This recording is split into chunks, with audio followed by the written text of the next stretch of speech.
Hello guys. मैं एक गाना सुनाने जा रहा हूँ जो कि है रवि किशन सर का साइड सॉन्ग किस्मत से निकल के चल जाइयो।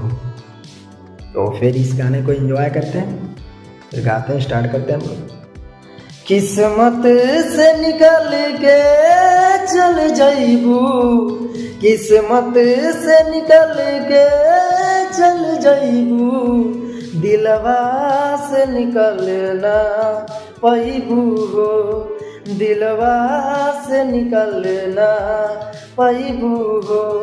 हम प्यार करी तो से इतना, हम प्यार करी तो से इतना, कैसे हमके बिसरइबू हो, कैसे हमके बिसरइबू हो। किस्मत से निकल के चल जाइबू, दिलवा से निकलना पैबू हो, दिलवा से निकलना पैबू हो।